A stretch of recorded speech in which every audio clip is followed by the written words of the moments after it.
विनायकवरदा हरी विठ्ठल श्री ज्ञानदेव तुकाराम अवधूत चिंतन श्री गुरुदेव दत्त भगवान गोपाल कृष्ण महाराज की जय। भगवान श्रीधर स्वामी महाराज की जय।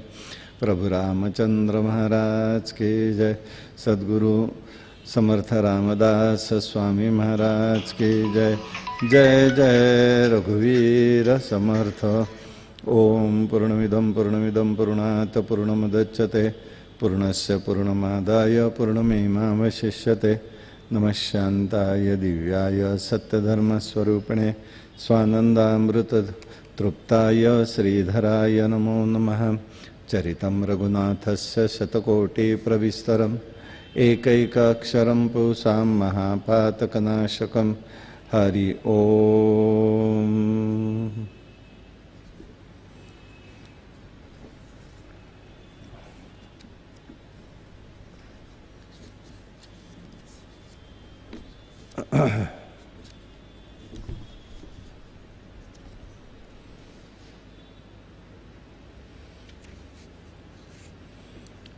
आता सुग्रीवाला राज्य दिलं तोपर्यंत पावसाळा सुरू झाला, त्यामुळे राम आणि लक्ष्मण एका गुफेमध्ये राहिले, कारण नगरामध्ये प्रवेश करणार नाही असा भगवंताचा प्रभूचा संकल्प होता। त्याप्रमाणे ते नगराच्या बाहेर एका गुफेमध्येच ऋष्मक पर्वतावरती राहिलेले होते।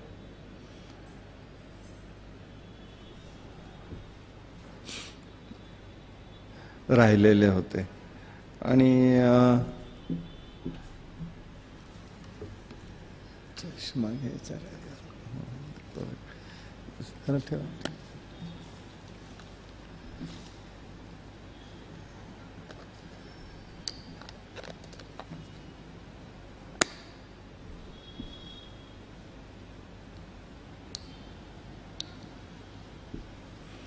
ऋष्मक पर्वतावरती राहिले होते। आता राम इकडे लक्ष सुग्रीव इकडे लक्ष देत नाही हे लक्ष्मण आणि रामाच्या लक्षात आलं। लक्ष्मणाने येऊन त्या ठिकाणी त्याची कानउघाडणी केलेली आहे। अशा प्रकारच्या माध्यमातून मग त्याला आपली चूक लक्षात आली। तो परत येतोय आणि परत आल्या रामाची भेट घेतो, क्षमा मागतो आणि आता त्यांनी त्याच्यावरती पुढे विचार व्यक्त केलेला आहे। आता सर्वत्रच त्यांनी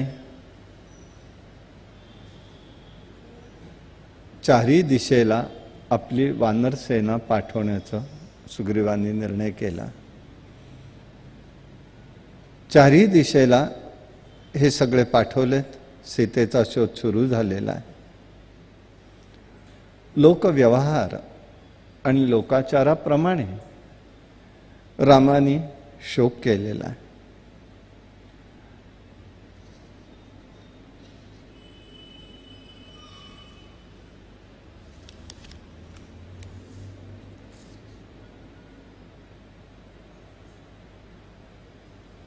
वानर सेना फार मोठी होती। काही वानर हे पर्वतप्राय असून काही मनाला येईल ते रूप धारण करू शकत होते। हे सगळे जे वानर होते ते सगळेच्या सगळे हे देवाचे अवतार होते, देव सहाय्यासाठी आलेले। त्यांचं वैशिष्ट्य असं होतं म्हणून त्याला वानर म्हटलेलं आहे। वा याचा अर्थ आश्चर्यकारक, नर म्हणजे मनुष्य, आश्चर्यकारक असलेले हे रूप का घ्यावं लागलं त्यांना? रावण हा मानवापुढे मानव त्याला अत्यंत नगण्य होता। मानवाला तो कोणत्याही मानव म्हटलं की तो त्या ठिकाणी कोणत्याही स्थितीत त्याला मारू शकत होता। तर पशुकडे अशा स्वरूपाचं काही ज्ञान असेल असं त्यांना नव्हतं, त्याच्या डोक्यात विषय नव्हता। त्याचा परिणाम असा झाला की त्यांनी त्या ठिकाणी वानरांकडे ह्या पशु आहे हा काय करणार म्हणून तसे दुर्लक्ष केलं आणि त्यांनी त्यांची कार्यवाही जी करायची आहे, जे काही कार्य करायचं आहे त्यामध्ये ते अतिशय निपुण राहिलेले आहेत. म्हणून त्याला त्या ठिकाणी असं म्हटलं गेलेलं आहे की तो वानर आहे म्हणून.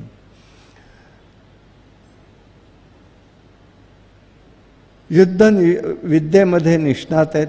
सांप्रत काळात या वानरांकडे हत्तीचं बळ जणू प्राप्त झालेलं आहे. काहींची अंगकांती काजळासारखी तर काहींची सुवर्णासारखी. बरं, हे वानर जे आहेत त्यांचं वैशिष्ट्य आहे ते सगळे शाकाहारी आहेत, हे विशेष आहे. ते अन्य काही घेत नाहीत. पण मध्यंतरी शिवथरगडला गेलो आणि शिवथरगडला गेलो असताना जाताना वाटेत तो जो काही घाट आहे त्या घाटाच्या हिते माझ्या असं आमच्या लक्षात आलं, आम्ही गाडी थांबवून पाहिलं म्हणजे माणसंच विचित्र. म्हणजे एक गाडी थांबून ते खाण्याच्या आशेने जवळ येतात. खाण्यासारखं असेल तेवढं खातात, तोही प्रश्न नाही, खाण्याच्या बद्दल नाही प्रश्न. आम्ही वळण घेतलं आणि एकदम लक्षात असं आलं, गाडीमधनं काही तरुण मुलं अपेय पेनाच्या बाटल्या त्यांना दाखवत होते. त्यांना काही कळलं नाही. पहिल्यांदा त्यांनी बाटली दिसली, घेतली, आपटली. म्हटलं हे काय चाललंय ह्या लोकांचं. म्हणजे ते काय मध्यंतरी एकदा पळवलं, वाकडांना हे करणं वगैरे, काय एका गाडीचं दृश्य वगैरे वर्तमानपत्रामुळे कळलं होतं. म्हणून मला लक्षात आलं. आम्ही लक्ष देतो म्हटल्यावरती ती लोक चिडली आणि त्यांनी एका वानराच्या हातात बाटली देताना एकाने फोटो काढला. आता त्या बिचाराला काय कळणार आहे. एकाने बाटली फोडली पण दुसऱ्या लहान होतं, त्याला काय कळणार. आता त्याच्या हातात पडलं आणि त्यांनी प्यालं तर तो काय दंगा करेल. म्हणजे आम्ही हस्तक्षेप किती निसर्गामध्ये करत असतो, आम्हाला पाहिजे ते. पण पहिलं जाणतं जे थोर माकड होतं त्यांनी ते बाटली घेतली, वास घेतला, तोंड वेडवाकडं केलं आणि आपटून टाकलं. हे मला सांगायचं आहे. हे प्रत्यक्ष मी पाहिलं. माकड हे शाकाहारी आहे, मांसाहारी नाही. कारण भगवंताचं रूप म्हणून ते समजलेलं आहे. असो, अंगकांती ही काजळासारखी तर काहींची सुवर्णासारखी. फळं कंदमुळं खाऊन राहतात. यामध्ये काही अस्वल रूपानेही आलेली आहेत. अस्वलांचा प्रमुख हा जांबवंत आहे. तोही सुग्रीवाच्या सेनेमध्ये आहे. हनुमंत तर वायुपुत्र केसरीचा मुलगा आहे. सत्वशील आहे, पराक्रमी आहे, सर्वत्र नाव त्याचं आहे. अंगदही पराक्रमी आहे, बालीचा मुलगा आहे, भाग्यवंत पुत्र आहे. या सर्वांना रघुवीर असं म्हणतात. वानरसेना म्हणून त्याचा उल्लेख फार होत नाही, तर रघुवीर म्हणून त्याचा उल्लेख होतो. हे सर्व आपल्या अधीन आहे असं म्हणून सुग्रीवांनी रामाला आलिंगन दिलं. ठीक आहे, माझं कामाचं महत्त्व वाटत असेल तर सीतेच्या शोधाचा तू प्रयत्न कर. पुन्हा रामाच्या आज्ञेने सीतेचा शोधार्थ काही वानरांना पाठवलं. अंगद, जांबवंत, नल, शरभ, मैद, द्विधर या सगळ्यांना पाठवलेलं आहे. जानकीचा शोध घेत आहेत. त्यांना मुदत दिली आहे. 1 महिन्याच्या आतमध्ये तुम्ही शोध लावला पाहिजे. 1 दिवस जरी वर झाला तरी मृत्यूदंडाची शिक्षा सांगितलेली आहे.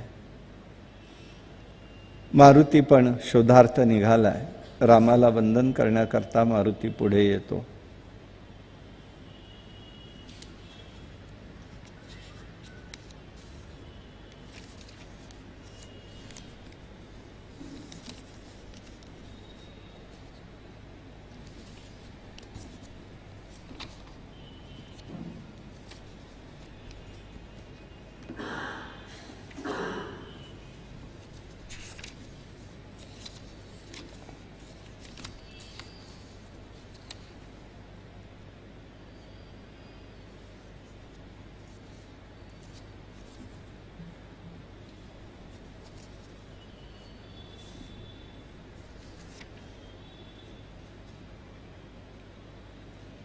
सीतेचा शोध बघायचा आहे.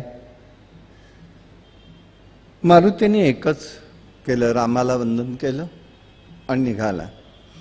तेव्हा रामाने एक गोष्ट केलेली आहे असं वर्णन येतं इथे. मन नामाक्षर संयुक्तम सीतायै दीयतेम रहा अस्मिन् कार्ये प्रमाणम हि त्वमेव कपिसोत्तम ज्ञानामि सत्वं ते सर्वं गच्छ पंथ शुभस्तवाहा. हे कपिश्रेष्ठा, माझ्या नावाचं कोरलेली ही सुंदर अंगठी म्हणून आहे ती तुला मी देतो. या माझ्या कार्यात प्रमाण सर्व करता तू आहेस. तुझं बलही तेवढं आहे मला ठाऊक आहे. तुझा सर्व प्रवास सुखकर हो. हा आशीर्वाद त्यांनी दिलेला आहे. मग सगळ्यांना का नाही दिला? त्यालाच का दिलं? ह्याचं कारणही आहे की कपी म्हणजे हा हनुमान हा वैशिष्ट्यपूर्ण आहे. याच्याकडे बुद्धिमतां वरिष्ठम हे सामर्थ्य आहे, बल आहे, युक्ती आहे, शक्ती आहे, बुद्धी आहे. अशा सर्व प्रकारांनी तो संपन्न असल्यामुळे त्याच्याजवळ हे सगळं त्यांनी दिलेलं आहे. आणि त्याला सांगितलं ही नाममुद्रिका अंगठी मी तुला देतो. तू ती ज्या सीतेला स्त्री वाटेल, तुला वाटेल, तिला दाखवलं की तू माझ्याकडनं आहेस हे तिला समजेल कोण आहे ते. आता एका गोष्टीचा विचार करण्यासारखा भाग आहे. सगळं सुवर्ण यांनी जर काढून ठेवलेलं होतं त्याच्याकडे कोरलेली अंगठी आली कुठली? बरं, वर्णन आहे सगळीकडे.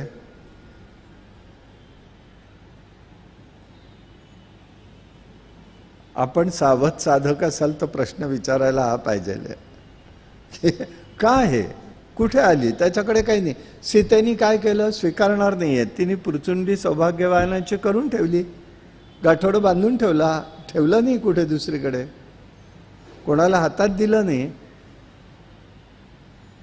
मग रामाजवळ आलं कुठे? रामाला कुठे दिल्याचा उल्लेख नाही आहे. रामाने स्वीकारलं नाही, उलट रामाचं सगळं काढूनच रामच ठेवून आलेले आहेत. सीतेचं काढून घेतलंय सौभाग्यवान. आपण हा बघितला संदर्भ. मग ह्याच्याकडे ही अंगठी दिली म्हणजे काय? तिथे अगदी स्पष्ट, म्हणून तो मी मंत्राकडे लक्षवेध केला की नक्की काय त्यांनी सांगितलं. तर मन अक्षरम संयुक्तम सीतायै दीयताम रहा. मन अक्षरम, ठीक आहे. अंगठीचं प्रयोजन काय असतं? अंगठीचं जे काही प्रयोजन आहे ते काय असतं? सीतामाईंना ही अंगठी दाखवायची आहे. मग प्रयोजन काय आहे? तर माझी आठवण तिला व्हावी किंवा माझ्याकडनंच तू आला आहेस हे तिला समजावं, हे प्रयोजन आहे ना. नाही तर तू एक कपिश्रेष्ठ, तुला कोण विचारणार, कोण तुझ्यावर विश्वास ठेवणार? म्हणून रामानी त्याला अंगठी दिली. अंगठीचं प्रयोजन आहे स्मरण करून देणं. आता आम्ही आमचे साखरपुडे विसरलो, पारंपरिक पारंपरिक आपल्या पद्धतीचे साखरपुडे विसरलो. आता सिनेमा नाटक आलेले सगळ्याच. ब्युटी पार्लरला बघा तुम्ही, काय ब्युटी पार्लरला सांगूनच, म्हणजे मला ऐकल्यावर नवल वाटलं होतं पहिल्यांदा, की आम्हाला निदान 1-1.5 तास तरी पाहिजे आणि बाकी गुरुजी तुमचे विधी आवरते घ्या. म्हणजे दुसरा कंसात अर्थ नाही केले तरी चालतील, पण आम्हाला बरं. तर ब्युटी पार्लर म्हणजे काय आहे? ब्युटी पार्लर म्हणजे काय आहे? न खरा नखरा.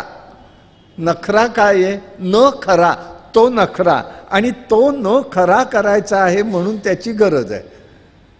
खरं झाकायचं आहे आणि म्हणजे स्वरूपाचं विद्रूप करणं आणि त्याला स्वरूप समजणं, हा काय प्रकार सध्याचा आहे हा काही कळत नाही. मग ते अंगठीचं प्रयोजन जे आहे, आता त्याला जोडूनच आहे म्हणून पुढला शब्द आपण लगेच घेऊया.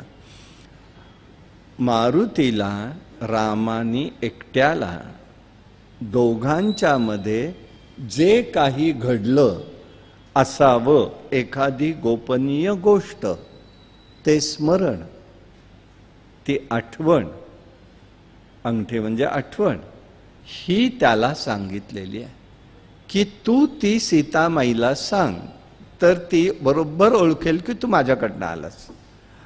त्याला त्यांनी अंगठीचं रूपांतर दिलेलं आहे, अंगठी प्रत्यक्ष दिलेली नाही. आम्ही दाखवतो ज्याप्रमाणे आपण अहल्येचं पाहिलंय तसाच हाही एक विषय आहे.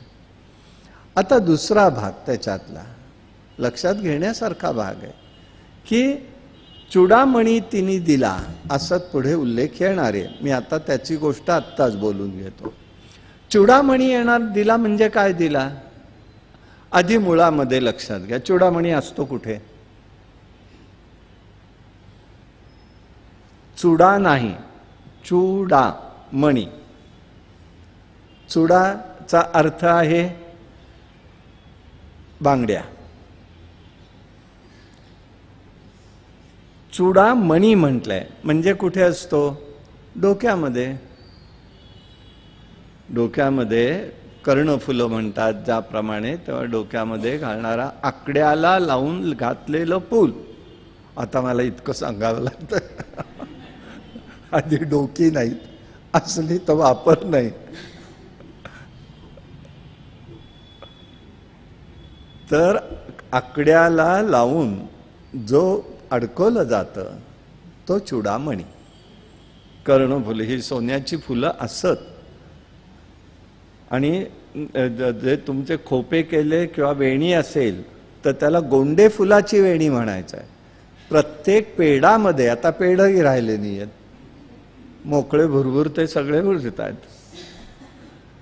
वास्तविक असं आहे, माणूस गेल्यानंतर त्या दिवसात, त्या 24 तासात घरच्या स्त्रियांनी कोणीही संबंधित नाही, कोणीही केस बांधायचे नसतात, म्हणून ते मोकळे. आता 12 महिनेच मोकळे. म्हणून पद्धत होती की केस का करायचे, का आंबाडे घालायचे, का वेण्या हे ठेवायचं, वेणी घालायची.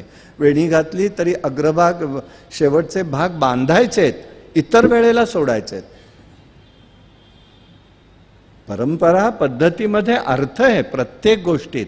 तसा चुडामणी तिने दिला याचा अर्थ काय?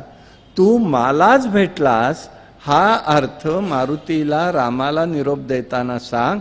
म्हणजे तिने रामाची एक आठवण सांगितली. चुडामणी हा मस्तकातला आहे, मस्तकात आंबाड्यातला आहे. आंबाडा म्हणजे मस्तिष्क, मस्तिष्कच्या इथे येणार म्हणून मस्तिष्क मधली आठवण सांगितली. हा अर्थ तिथे. आम्ही शब्दशः अर्थ घेतोय, शब्दशः अर्थ नाहीये. तशीच घटना झाली आहे बघा. भावार्थ रामायणामध्ये आलेला आहे. नाथांनी त्याचं वर्णन केलेलं आहे की मारुतीरायाचा जन्म हा पौर्णिमेच्या दिवशी झाला आणि त्या दिवशी सूर्यग्रहण जणू लागलं. सगळ्या विद्वानांनी पौर्णिमेच्या दिवशी सूर्यग्रहण होतं आणि त्या दिवशी मारुतीचा जन्म झाला. आता विचार करण्यासारखा भाग आहे, पौर्णिमेला सूर्यग्रहण असतं का चंद्रग्रहण असतं? हे विज्ञान आहे. हे विज्ञान तर भगवंतांनी टाळलेलं नाही आहे. सूर्याला त्यावेळेला पाहून यांनी उडी घेतली मारुतीने जन्माला आल्याबरोबर, आणि ही उडी घेतली असताना ते संकट सूर्यावरती आलं. आपण नाही का म्हणत, काय ग्रहण माझ्या मागे लागलंय कोणास ठाऊक, म्हणतो ना कधीतरी. आता वाक्प्रचार गेलेत हे सोडा, पण म्हणी म्हणताना असतात ना की काय ग्रहण आहे कोणास ठाऊक, अगदी सगळं सारखं एका पाठोपाठ एक चालू आहे. सूर्याला ग्रहण लागलं म्हणजे या ठिकाणी मारुतीने सूर्याकडे उडी घेतली. आता मारुतीला काळजी वाटलेली होती, म्हणून इंद्राकडे मारुतीने तक्रार केली. त्यांनी वज्र सोडलं, त्याच्या हनुवटीला लागलं. हनुवटीला लागल्याबरोबर तो बेशुद्ध पडलेला आहे. ही त्याच्या पाठीमागची घटना.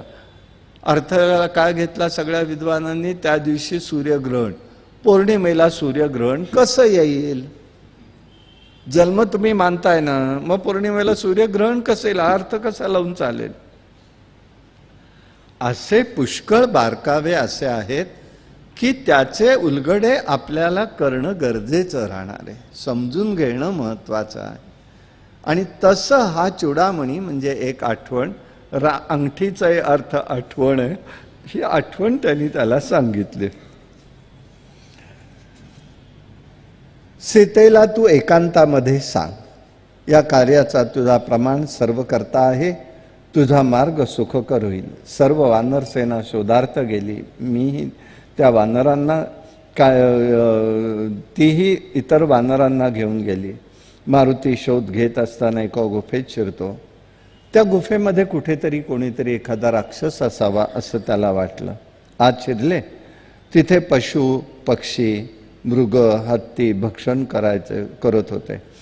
यात वानर सेनेने मुष्टीप्रहार करून त्यांचा वध केला. वानरांना तोच रावण राक्षस वाटला, पण नंतर समजलं हा कोणी राक्षस वगैरे नाही. मग पुढे गेले. तिथे महाभयंकर अरण्य होतं. तोपर्यंत या सगळ्यांना तहान लागलेली आहे. एकाएकी गवत आणि झुडपं यांनी आच्छादलेली एक गुफा त्यांना दिसली. त्या गुफेतून क्रौच आणि हंस पक्षी भिजून बाहेर येताना दिसले.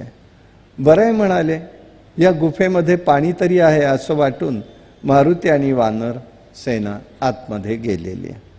त्या गुफेत त्यावेळेला बराच अंधार होता. मग हळूहळू चालत पुढे गेले. त्या गुफेमध्ये गेल्याबरोबर चालत असताना एकदम उजेड दिसला. पाहता पाहता स्फटिकासारखं निर्मळ स्वच्छ पाणी दिसलं. आनंद वाटला. कल्पवृक्षा समान तिथे वृक्ष होते. सकळ साधनी युक्त रत्न वस्त्रादीनी गोष्टी तिथे सिद्ध होत्या. मनुष्य रहित घरे होती.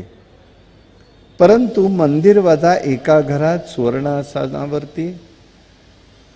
सिंहासनावरती एक योगिनी योग धारणेमध्ये होती. तिची कांती उज्ज्वल आहे. वल्कल परिधान केली होती. ती ध्यानामध्ये रंगून गेलेली आहे. वानरांनी भीत भीत तिला वंदन केलं. तेव्हा तिने विचारलं, आपण कोण आहात? आपण कशा करता इथे आलात? तेव्हा मारुतीरायांनी सांगितलं, आपल्याला वंदन असो. हे लक्षात ठेवायचं आहे. बारकावा मी मुद्दामून सांगतोय की सर्वजण जे विनम्र भगवत भक्त असतात ते सर्वप्रथम वंदन करतात. आपण एक बघितलं की ते शिवधनुष्य जे होतं ते का हलकं झालं, जडत्व कुठे गेलं? एक नमस्कार त्यांनी असा रीतीने केल्याबरोबर त्या ठिकाणी लगेच ते हलकत्व, त्याला मृदुत्व आलं. हा त्याच्यातला विशेष भाग होता. त्याप्रमाणे तिला वंदन केलं. त्यांनी विचारलं तेव्हा म्हणाले, अयोध्येचा राजा दशरथ, त्याचा पुत्र राम आहे. लक्ष्मण आणि सीता हे वनामध्ये आलेत. त्याची पत्नी कोणी दुष्ट राक्षसांनी पळवली आहे. राम आणि लक्ष्मण शोध घेत घेत आमचे राजे हे जे सुग्रीव आहेत त्यांच्याकडे आले. त्यांनी आम्हाला तिचा शोध घेण्यासाठी सांगितलं, म्हणून आम्ही निरनिराळ्या ठिकाणी शोधतोय. शोधत शोधत या गुफेत आलाय. पहिल्यांदा मारुतीरायाच्या मनामध्ये असा विषय आला की हीच तर सीता नाही ना. परंतु आपण कोण आहात, येथे काय करता हे सांगाल का? वानर सेनेला आमच्या भूक लागलेली आहे. योगिनी म्हणाली, काळजी करू नका, थांबा तुम्ही. पहिल्यांदा ही फळं फुलं, ही जी फळं आहेत, कंदमुळं आहेत, हे सगळं तुम्ही खा. त्याच्याबरोबर पाणी प्या. इथलं अमृत समान गोड पाणी आहे. सर्वांना हे खायला प्यायला दिलेलं आहे. सगळ्यांना एक आनंद वाटला. मारुतीराया कोड्यात पडलेला आहे की हे काय प्रकारे, ही कोण आहे स्त्री? मग तिला परत त्यांनी विचारलं, आपला वृत्तांत सांगता का? तेव्हा तिने सांगितलं, मी विश्वकर्म्याची हेमा नावाची कन्या आहे. शंकरांना नृत्याच्या वेळी संतुष्ट करून मी घेतलं. शंकरांनी तिला एक दिव्य नगर अर्पण केलं. ती अनेक वर्षे तेथे राहिली.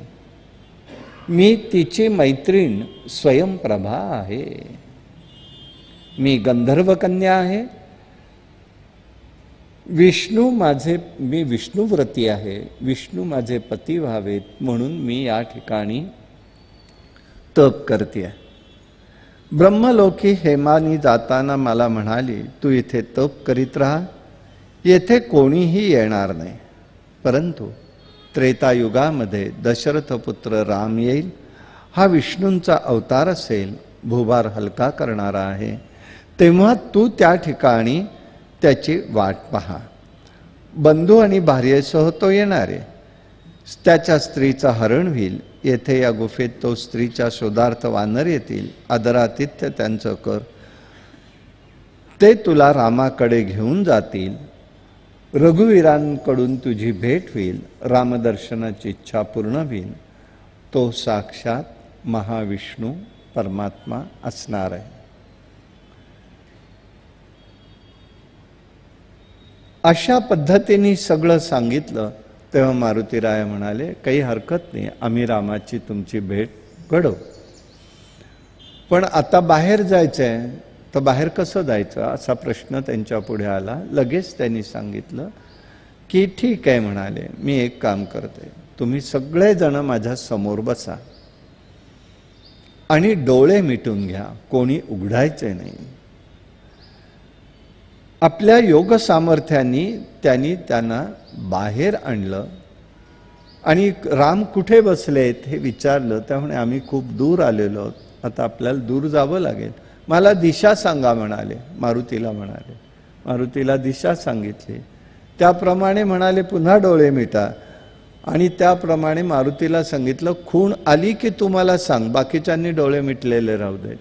आणि मग आपल्या योगमार्गाने सुग्रीव आणि राम लक्ष्मण जिथे होते तिथपर्यंत तिला आणलेलं आहे. तिने रामाला पाहिलं. घळघळा अश्रुधारा तिच्या डोळ्यातनं वाहू लागल्या. तिने रामांची स्तुती केलेली आहे. हे रामा, मी तुझ्या दर्शनासाठी अनेक वर्ष मी वाट पाहत होते. खडतर तप केलं, आज त्याची पूर्तता झाली. मायेच्या पलीकडे असं तुझं रूप आहे, सर्वांच्या ठिकाणी तुझा वास आहे, हे जाणून घेता येत नाही. नटाने रूप धारण केलं की तरी तो ओळखता येत नाही. त्याप्रमाणे योगमायेने पडद्याने आच्छादित आहेस. मनुष्य रूपाने तू वागत आहेस. याप्रमाणे तू लक्षात ठेव. अज्ञानी लोक तुला ओळखत नाहीत. महाभागवत भक्तांना ज्ञान आणि भक्ती समजावी म्हणून अवतार धारण केलेला दिसतोस. मी सामान्य एक स्त्री आहे, तेव्हा माझ्या हृदयात तुझं रूप सदैव राहावं असं मला वाटतं. मला तुझ्या चरणकमलांचं सदैव दर्शन व्हावं. या दर्शनाने मोक्ष मिळतो, संसार समुद्र दृष्टीपार करता येतो. सदैव सन्मार्गामध्ये राहता येतं. तू सत्पुरुषांचं घन आणि आनंदाचा ठेवा आहेस. प्रवृत्ती मार्गापासून संसारापासून निवृत्त असावंस. महात्म्यांचं धन म्हणजे तुझा वास. माझ्या हृदयात राहून भक्ती हे धन समजू शकतं. म्हणून मी तुझ्या सगुण आणि निर्गुण रूपामध्ये मी तादात्म्य होते. तू गुणरहित आहेस तरी तू गुणात्मक आहेस. कालरूपी आहेस. मध्य अंतरहित आहेस. तू सर्वत्र समदृष्टीने वागणार आहेस. तू परमपुरुष आहेस. मनुष्य रूप धारण केलंस म्हणून तुला कोणी जाणत नाही. तुला कोणी प्रिय नाही, शत्रू नाही, याहून वेगळा नाही, उदास नाही. तुझ्या मायेनी ज्याची ज्ञानशक्ती मोहित झाली आहे ते तुझ्याविषयी भावना करतात. तू जन्मरहित अकर्ता ईश्वर आहेस. तरीही देव, पशु, पक्षी, मनुष्य योनीत कर्माधिक आचरण तू करतोयस. तू अक्षर आहेस.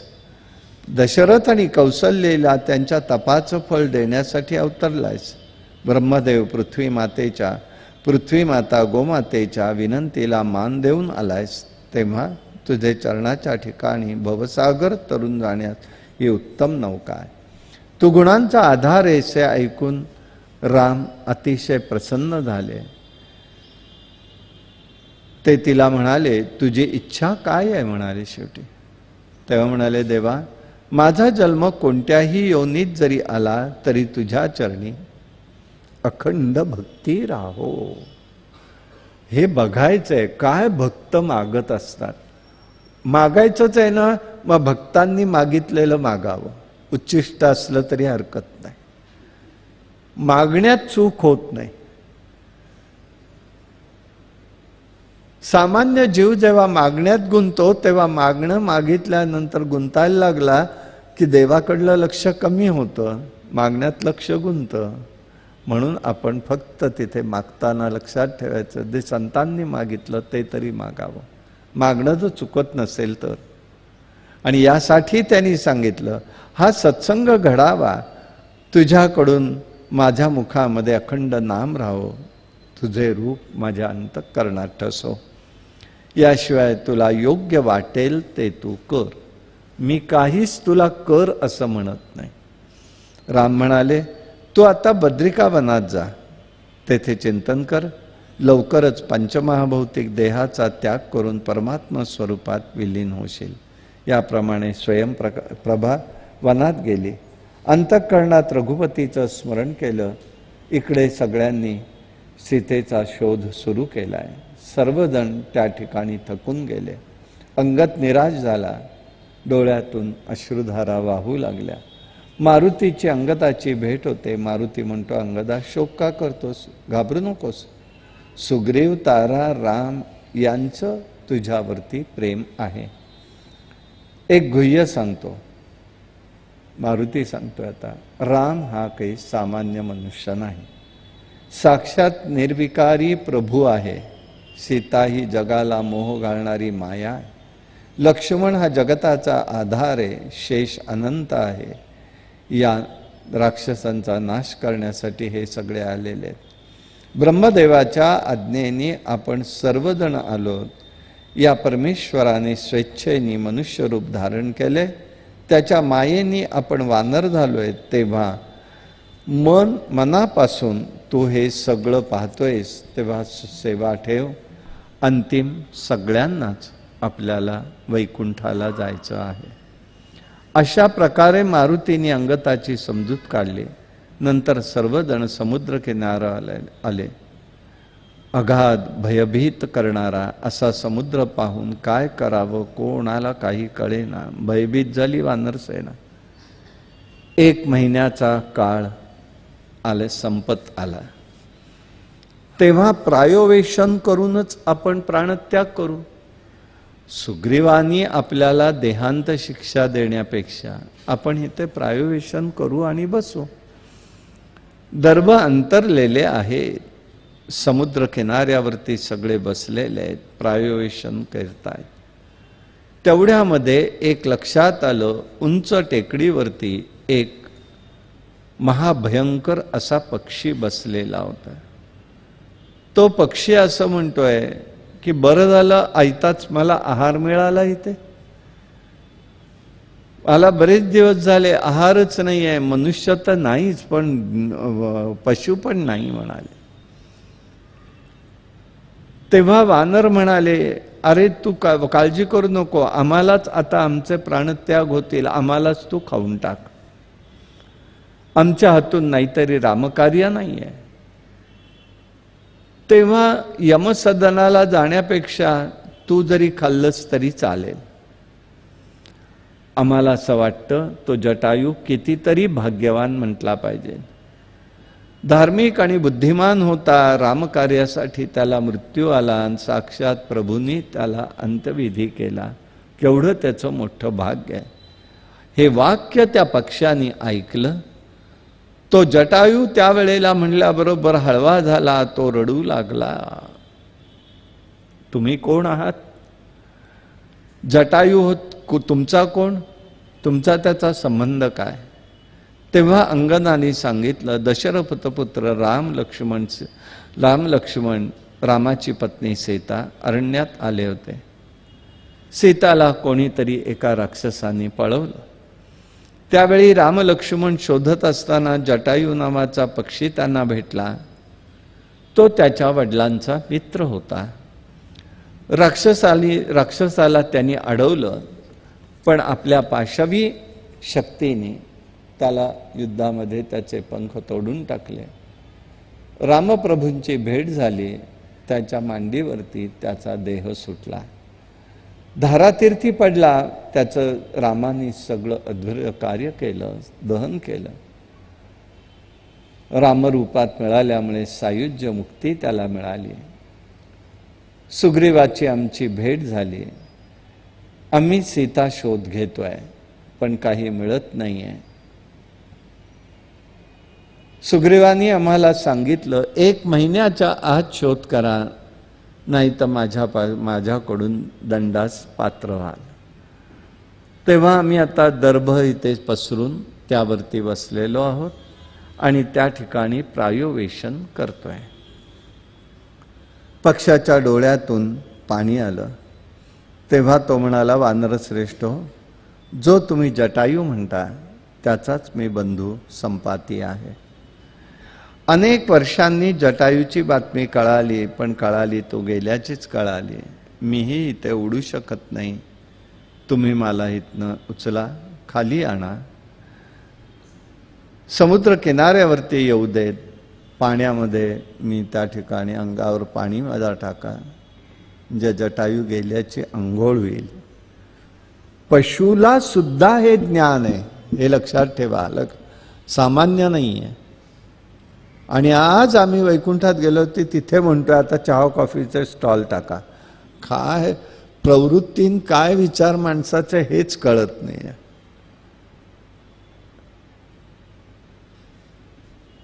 बाकी ठीक आहे. स्नान केलं, त्यांनी आपल्या बंधूला तिलांजली दिली. नंतर म्हणाला, मी पण तुम्हाला मदत करतो, मला फक्त एक काम करा, हिते त्रिकुट पर्वत मला एका उंच अशा जागे नेऊन ठेवा. मला दिव्य दृष्टी आहे, दूरचं मला दिसत असतं, मी ते बघतो आणि तुम्हाला सांगतो. त्याप्रमाणे त्यांनी एका उंच टेकडीवरती नेऊन त्याला बसवलं आणि बसवल्यावर ते चौफेर त्यांनी नजर टाकली. तेव्हा त्यांनी शांतपणे पाहिलं तर दक्षिणेच्याच बाजूला त्रिकुट पर्वत लंकानगरीत मस्तकावर, त्रिकुट पर्वताच्या मस्तकावर ते लंकानगरी आहे. तेथे अशोकवनात एक स्त्री बसलेली आहे. तिच्या संरक्षणार्थ अनेक राक्षसिणी आहेत. म्हणजे ती स्त्री म्हणजे सीता असावी असं मला वाटतं. राक्षसिणीचा कढापहारा आहे. लंका इथून 100 योजनेपर्यंत आहे. समुद्राच्या ती तीरावर आहे. ती माझ्या दृष्टीस पडत आहे. ती सर्व सीताच असावी असं समाधान आहे. मला दूरदृष्टी आहे, शंका धरू नका. जो कोणी समुद्र उल्लंघन करू शकेल त्यालाच त्याची भेट घेता येईल. बंधूचा वध करणाऱ्या रावणाचाही वध आपण करावा. त्याला जी सेवा जमली नाही ती जर माझ्याकडनं यशस्वी झाली तर मलाही त्याचा आनंद होईल. पण दांडगी शक्ती कोणाकडे? आता माझ्याकडे पंखात बळ नाही. तेव्हा तुम्हीच तो कोणीतरी प्रयत्न करा. मग सगळ्यांनी विचारलं, हे तुझं का अशी स्थिती झाली आहे? तुझे पंख वगैरे काय झाले, कुठे गेले? तेव्हा त्यांनी सांगितलं, मी आणि जटायू दोघंजण बंधू होतो. पूर्व काळात आमच्या अंगात पुष्कळ बळ होतं. आम्हाला गर्व झाला. तेव्हा सामर्थ्य कोणाचं जास्त हे पाहण्यासाठी आम्ही सूर्यमंडलापर्यंत झेपावलो. तारुण्याचा तो मध होता. जटायूचं शरीर सूर्यप्रभेने होरपळलं तेव्हा माझ्या पंखाखालून मी त्याला खाली घेऊन आलो. तो सूर्यकिरणांनी माझे पंख सगळे जळाले. विंध्य पर्वतावर आम्ही दोघंही पडलो. शुद्ध गेली. पंख नसल्याने भ्रमिष्ट मी झालो. तेथे एक चंद्रमा नावाच्या मुनींचा आश्रम होता. संपातील मला ते म्हणाले, तुला हे विरूप कोणी केलं? संपातीला त्यांनी तुला कोणी विरूप केलं? काय झालं ते सांग. त्यांनी घडलेला वृत्तांत सांगितला. माझ्या दुःखाचं मूळ कारण हे शरीर आहे. शरीर कर्माने उत्पन्न होतं. देहावर जराची अहंता बुद्धी असते. म्हणूनच हातून कर्म घडत असतं. अहंकार हा अनादी असून अविद्येपासून उत्पन्न झाला आहे. तो जड आहे. लोखंडाचा तप्त गोळ्याप्रमाणे अहंकार आहे. तो सदा चैतन्याच्या प्रतिभेने युक्त आहे. त्याच्याशी अहंकाराशी देहाशी तादात्म्य झालं की देह चैतन्य युक्त होतो. अहंतेने देह मी ही बुद्धी होते. आत्मा निर्विकारी आहे. अहंकाराशी तादात्म्य पावलाने जीव ही संज्ञा चैतन्याला प्राप्त झाली. तो म्हणतो मी देह कर्म मी करतो. संकल्पाने सर्वदा कर्म करीत राहतो. मग त्याला फळाची बद्ध होतो. चांगली वाईट फळ असले तरी भोगावं लागतो. नीच किंवा कनिष्ठ योनीमध्ये त्याला भ्रमण करावं लागतं. नित्य भ्रमण चाललेलं आहे. मी यज्ञ आगादी पुण्यकर्म करेन. स्वर्गामध्ये निश्चित उपभोग घेईन संकल्प करतो.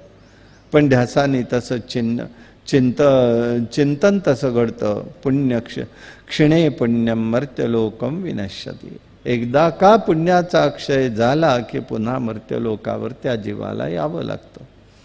प्रथम हा जीव चंद्रमंडलामध्ये जातो. तेथून तो दवाच्या संगतीने भूमीवरती धान्यात राहतो. अन्न रूपाने मनुष्य शरीरात जातो. तिथून रेत उत्पन्न होतो. ऋतुकाळी पुरुषाकडून स्त्री गर्भात प्रवेश होतो. तेथे मिश्रण होतं. गर्भवेष्टनाचे तिथे होतं. कलाल हे त्या ठिकाणी होतं. रुधिर आणि वीर्य यांचं मिश्रण आहे. चिखलाप्रमाणे तो गोळा राहतो 5 दिवस. नंतर 5 रात्रीनंतर बुडबुड्यासारखा आकार होतो. 5-7 रात्रीने मांसपेशी बनते. 15 दिवसांनी रक्तपेशी. 25 रात्री नंतर अंकुर उत्पन्न होतो. मग मान, मस्तक, पाठीचा कणा, उदर ही 5 अंग एका महिन्यात. तर पुढे 2 महिन्यात हात, पाय, बरगड्या, कमर, गुडघे उत्पन्न होतात. 3 महिन्यांनी अंगठ्याचे सांधे उत्पन्न होतात. 4थ्या महिन्यात बोटे येतात. 3ऱ्या महिन्यात लिंग तयार होतं. 4थ्या महिन्यामध्ये बोट तयार होतात. 5व्यात नाक, कान, डोळे, दंतपंक्ती, नख, गुह्यस्थान ही प्राप्त होतात. 6व्या महिन्यामध्ये कानाची छिद्र येतात. गुदळ, शिश्न, उपस्थ आणि नाभी हे तयार होतं. 7व्यात रोम मस्तकावरती केस येतात. 8व्यामध्ये अवयव स्पष्ट होतात. अशा प्रकारे उदरात गर्भ वाढतो. त्यावेळी शरीरात 5व्या महिन्यात चेतनशक्ती प्राप्त होते. नाळेनी आईकडून अन्नरस मिळतो. कर्म बलानी तो फिरत राहतो. त्यावेळेला पूर्वजन्माचं त्याला स्मरण होतं. पश्चाताप होतो. आता तो म्हणतोय देवा मी तुझी सेवा करेन. म्हणून तो सेहुम म्हणू लागतो. सोहम म्हणता म्हणता त्या ठिकाणी संसारात आसक्त होतो. न्यायार्जनाने अन्यायाने अर्थार्जन केलेलं असतं. मग देवाचं चिंतन तुझं आतापर्यंत झालं नाही. आता तरी मला गर्भवासातनं सोडो. मोठं दुर्दैव आहे.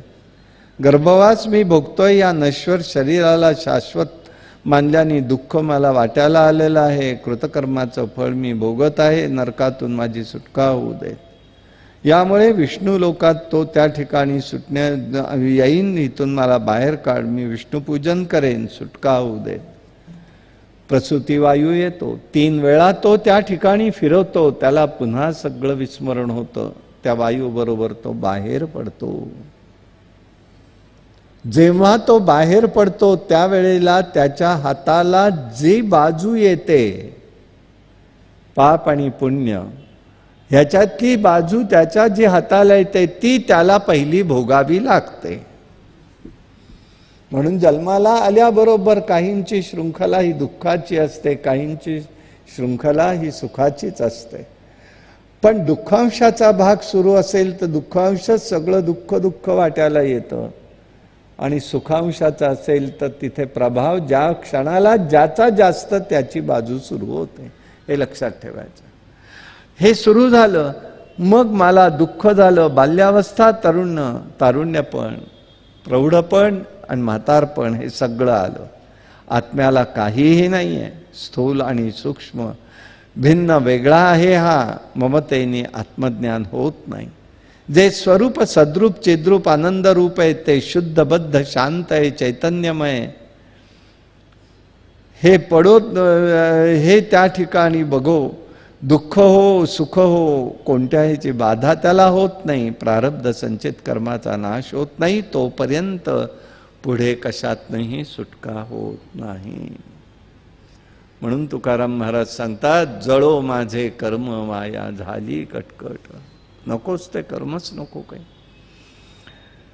तुला सांगतो म्हणाले, समुद्र किनाऱ्यावर थांब, दशरथ पुत्र येईल, सीतेचा शोध करेल म्हणून सांगेल. आणि त्याप्रमाणे मी त्या दिवसापासून चंद्रमा मुनींनी मला उपदेश केला, नवीन पंख मला फुटू लागले. होता होता मी त्याच मार्गाने या समुद्र किनाऱ्यावरती प्रभू रामचंद्रांची वाट पाहत बसलेलो. आता बहुमताला किंमत द्यायची का द्यायची नाही?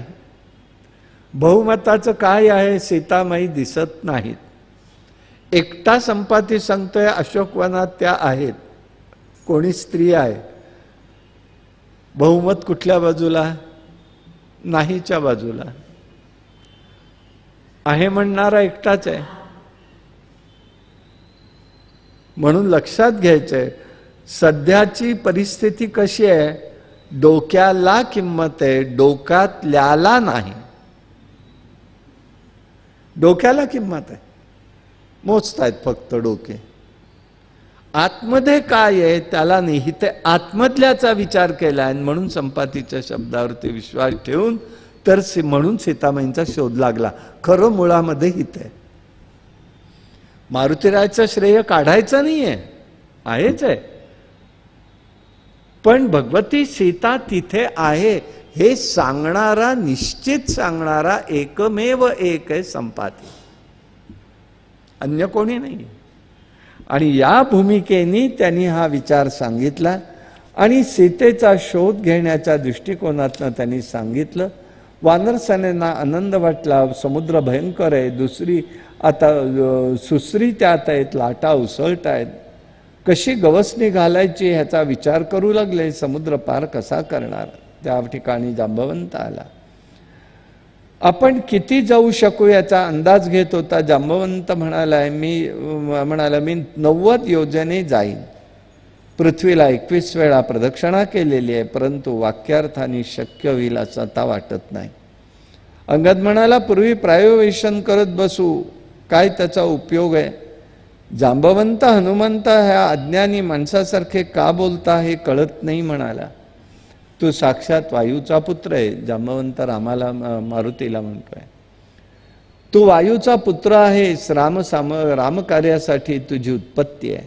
तुझा जन्म झाल्याबरोबर उगवत्या सूर्याकडे तू पिकलेलं फळ म्हणून खाण्यासाठी उड्डाण केलं होतंस. तुझं हे सगळं बलाचं महात्म्य आहे. मारुतीला ऐकून आनंद वाटला. पर्वतकार त्याचं शरीर होऊ लागलं. समुद्रातनं जाऊया, रावण कुटुंब त्या सगळ्यांचं बघूया, जानकीला आपण आणूया, लंका नगरी बांधून ठेवूया. जांबवंत कार्यकामासाठी, रामकार्यासाठी आपण जाऊया. तेव्हा वायू तुझ्या मागून येतो असा आशीर्वाद त्यांनी दिला. मग ही वेळ का आली? मारुती रायाजवळ प्रचंड शक्ती होती आणि लहान असताना त्याचे उपद्व्याप खोडसाळपणा, म्हणजे आत्ताचा शब्द लक्षात येण्यासाठी खट्याळपणा, इतका काही होता की तो ऋषी मंडळींनाही सोडत नव्हता त्यातनं. तेव्हा ऋषींनी त्याची शक्ती निष्प्रभ ठरेल असा शाप दिलेला होता. तेव्हा काही ऋषी म्हणाले, हे फार चूक करताय तुम्ही. प्रभू परमात्मा या ठिकाणी येणारे, त्याच्या कार्यात मदत करायची म्हणून तो येणारे, तर तुम्ही अशा पद्धतीने त्याला शाप दिला तर त्याचं कार्य कोणी करायचं? तेव्हा त्यांनी सांगितलं की ऋषींनी उपशाप दिला की याला पूर्व शक्तीचं जो कोणी स्मरण करून देईल त्यावेळेला त्याची शक्ती पुन्हा प्रगट होईल. तोरणानुबंध आहे. आणि ते जांबवंतालाच फक्त माहिती होतं, बाकी कोणाला माहित नव्हतं, मारुतीला सुद्धा माहित नव्हतं. म्हणून त्यांनी सांगितल्याबरोबर त्यांनी अशा स्वरूपाचं एकदम सुंदर रूप धारण केलं. जांबवंतांनी शक्तीचं स्फुरण करून दिलं. अंतर 100 योजन म्हणजे 400 कोस आहे. लांब वर पसरलेला समुद्र आहे. वायुपुत्राने त्याचं उल्लंघन करण्याचा विचार सुरू केला. रामाचं ध्यान करत मारुती म्हणाला, अमोघ बाणांनी आकाशमार्गाने मी, रामाच्या अमोघ बाणाप्रमाणे आकाशमार्गाने मी जाणार आहे. वानरांनी हे पाहावं, मी लवकरच जानकीचं दर्शन घेईन, तेव्हा कृतार्थ वाटेल.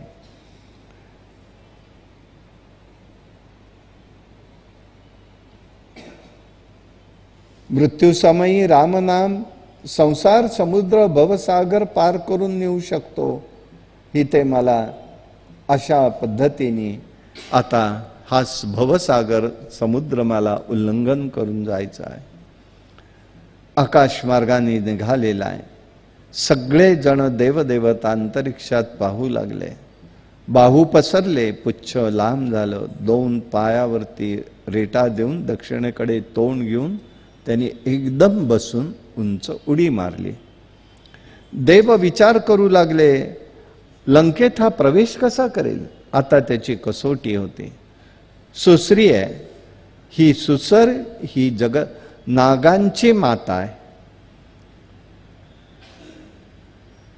हिला देवांनी आज्ञा केली, जा म्हणाले तू जरा वानर श्रेष्ठात विघ्न आण, बुद्धी आणि सामर्थ्याची परीक्षा घे.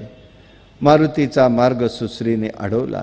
ती म्हणते, वानर श्रेष्ठा तू असा जाऊ शकत नाहीस माझ्या समोरून. माते मला अशा पद्धतीने अडवू नको. रामकार्यासाठी मी जातोय, माझी परीक्षा द्यावी लागेल. मला भूक लागलेली आहे, माझ्या मुखात प्रथम प्रवेश कर. मारुती म्हणाला, मी काय करू म्हणाला प्रवेश करून? माझं कार्य आहे, कोण करणार आहे? देवाचं कार्य आहे. माझे प्राण व्याकुळ झालेत, माझ्या मुखात प्रवेश कर. मारुतीने विचार केला, बघितलं मी रामाच्या आज्ञेने जानकीचा शोध घेत आहे. मी लवकर परत येईन, मग मी तुला स्वाधीन करतो. आधी रामाला तिचं कुशल वृत्तांत कळवला पाहिजे, मग मी येईन, तुझ्या मुखामध्ये शिरेन, मग माझा रस्ता तेवढा सोड, तुला नमस्कार असो. सुसरे ही अत्यंत भुकेलेली होती. माझ्या मुखात प्रवेश कर म्हटल्याबरोबर तिने सांगितलं, बर माझ्या मुखात प्रवेश कर, पण त्यातून सुटलास तर मी काही परत करणार नाही, पण नाही सुटलात तर तुला भक्षण करणार. मारुती म्हणाला, आता ठीक आहे, तुझी इच्छा आहे ना. होय. त्याने आपलं शरीरच योगमायेने वाढवलं. इतकं वाढवलं की तिनेही तिचं मुख तेवढं वाढवलं. क्षणार्धामध्ये याला खाली करायची आकुंचन करायची सवय आहे. त्यांनी क्षणार्धात तो सूक्ष्म झाला, आत शिरला आणि पट दिशेने बाहेर आला. तिचं मुख बंद करायच्या आतमध्ये तो बाहेर आला. म्हणून याला म्हणायचं शक्तियुक्ती बुद्धीचं प्रतीक आहे. नाही म्हणजे बसला नाही. जीवनामध्ये अनेक प्रकारचे प्रसंग, शक्ती नसते सगळ्याच, युक्तीने बाहेर पडायचं असतं. युक्ती करायची असते. रडत बसून कामं कधी होत नसतात. यासाठी आपल्याजवळ काय, हे चरित्र नुसतं पाहायचं नाही, ह्याच्या पाठीमागे गुह्यतमता जी आहे ती ही आहे. त्यांनी मारुतींनी लगेच बाहेर पडलेला आहे.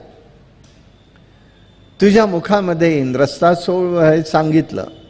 त्यांनी लगेच तो बाहेर पडला. देह लांब केला होता. सुश्रीस्वा 5 पट वाढलेली होती. अशा प्रकाराने ती चालली. आकाशमार्गाने तो पुढे गेला. मैनक पर्वतावरती विश्रांती घेणं. मैनक पर्वत उंचावतो, तो सांगतो इथे विश्रांती घे. मारुती त्याला स्पर्श करून पुढे जातो. मारुती अंगठ्या एवढा झाला. त्याच्या आणि त्यांनी सांगितलेलं होतं त्याप्रमाणे तो निघाला.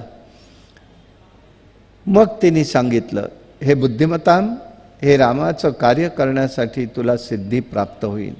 तुझं सामर्थ्य पाहण्यासाठी मला देवांनीच पाठवलं. सीतामाईची तुझी भेट होईल, रामाकडे येशील.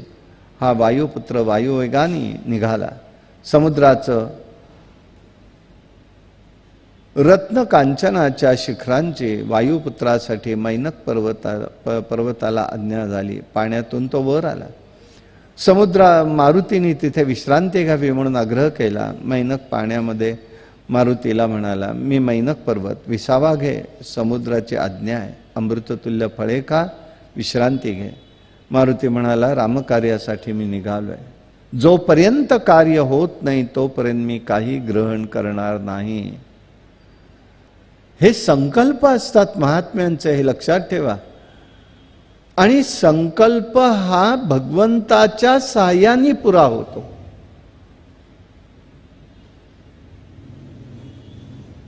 कुठलेही संकल्प कोणतेही करू नयेत. एकदा एक गृहस्थ म्हणाले, बळवंतरावांच्या माझ्यात साह्य आहे, साम्य आहे. बळवंतराव म्हणजे कोण? लोकमान्य टिळक. कशा दृष्टीने साह्य आहे? देहयष्टी, स्वातंत्र्य सैनिक म्हणून काही कार्य केले, देशकार्यासाठी केले. मला उत्सुकता म्हणून विचारलं, कसलं सहाय्य म्हणजे काय केलं? सारखं पण म्हणजे काय बळवंतरावांच्या तुमच्यात? असं काय करताय म्हणाले. बळवंतरावने का कडाकड म्हणाले, सुपारी फोडून खात होते, तीच मला पण सवय आहे. असलं हे नाही आहे, ही तुलना नाही काय. मारुती रायाचं जे सहाय्य आहे, जे विचार आहेत, त्याच्या ठिकाणचा विषय चाललेला आहे. आणि त्या ठिकाणी तो सांगतो की इथे तू विश्रांती घे. मग त्यांनी सांगितलं, त्याला फक्त शिखराला त्यांनी स्पर्श केला. पर्वताच्या छायेने त्याला, पण तो जायला लागला तरी पर्वताच्या छायेने ओढलं. मारुतीने ते ओळखलं होतं, ही छाया पर्वताची नव्हती, तर ती होती सिंहिका राणी, राक्षसीन. आकाशमार्गाने तो लंकेत जाईल आणि त्याला ओढत ती भक्षण करत असे. मारुतीला आश्चर्य वाटलं, विघ्न कोण आणते? खाली पाहिलं तर एक भली मोठी राक्षसीन होती. मारुतीने पाण्यामध्ये पटकन उडी मारली. उडी मारल्याबरोबर त्यांनी लत्ताप्रहार केला, तिचा वधही केला. दक्षिणामी भूक मारुती निघाला. लंकेच्या किनाऱ्यावरती चित्र विचित्र पक्षी दिसले. त्रिकुट पर्वत दिसला. सुंदर नगर आहे, तटबंदी आहे, लंका नगरी आहे, सुवर्णाची आहे. तेथे थांबला. त्रिकुट पर्वतावरती येतोय. रात्रीच्या वेळी सूक्ष्मरूप धारण करून रावण राज्यात त्यांनी प्रवेश करायचा विचार केला. थांबला, सूक्ष्मरूप धारण केलं.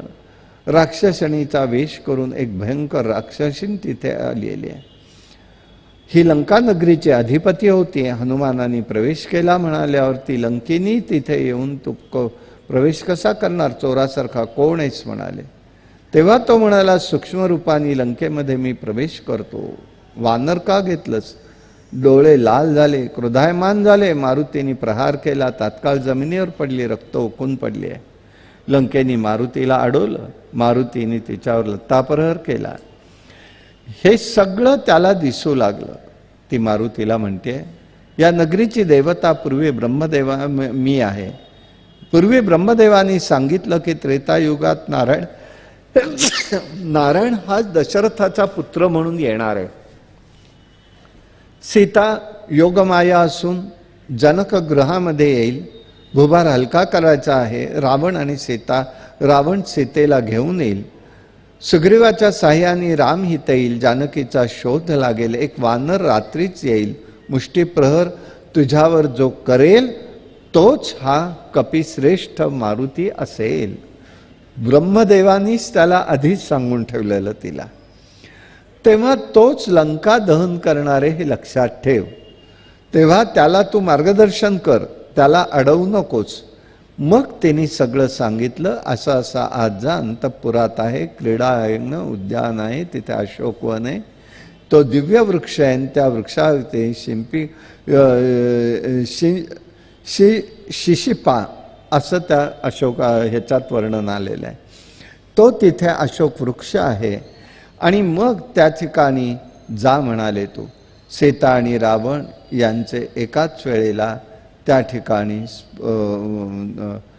स्फुरण त्यांना होत होतं. म्हणजे त्यांचा डावा डोळा लवत होता.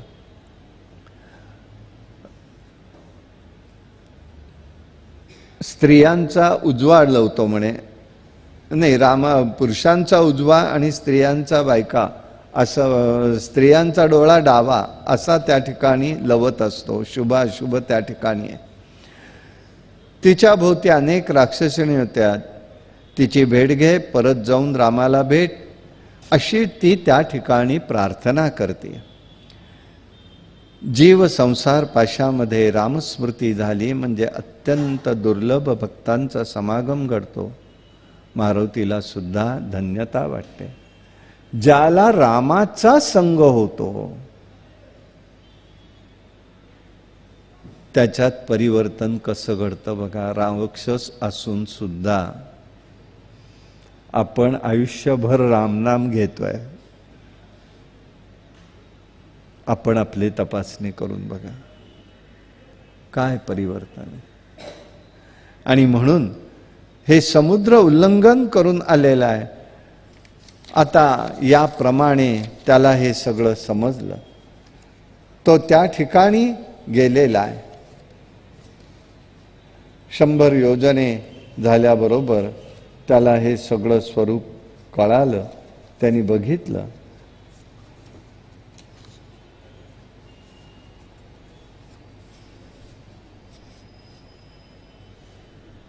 रावणाच्या सुंदर अशा अंतःपुरात एक उत्तम क्रीडांगण आहे. मध्यभागी दिव्य वृक्षांनी दाटलेली अशी अशोक वाटिका आहे. आणि त्याच्या मध्यभागी शिशपा नावाचा हा मोठा वृक्ष आहे. त्याच्या खाली जानकी आहे. तिच्या रक्षणार्थ अनेक राक्षसिणी आहेत. तेव्हा तू तिला भेट. अशा प्रकारचा विचार तिला समजला. लंकेत त्यांनी निघाला आणि तो जाऊ लागला. सूक्ष्म रूप धारण करून मारुतीने सर्वत्र नगरी अवलोकन केली. रावणाचा राजवाडाही पाहिला, क्रीडांगण पाहिलं, अशोकवन पाहिलं, देवतरू पाहिले, विहिरी होत्या, पायऱ्या सोन्याच्या आहेत तिथे एक एक इमारतीला. सुवर्ण मंदिराची शोभा होती. इतक्यात एक देवालय दिसलं. त्यात शिखर खूप उंच होतं. रत्नस्तंभ होते. तेही पार करून तो वृक्षाच्याकडे दृष्टी गेली. तेथे एक स्त्री होती. तिने वेणी बांधलेली आहे. वस्त्र मलिन आहे. भोवती राक्षसी आहेत. अखंड रामाचा जप चाललेला आहे. तितक्यात गडबड काहीतरी झाली. मारुती वृक्षाच्या पानाच्या आड सूक्ष्म रीतीने बसून बघत होता. त्यावेळी त्याला स्त्रियांचा परिवार आलेला दिसला. त्याच्यामध्ये एक दैत्य होता.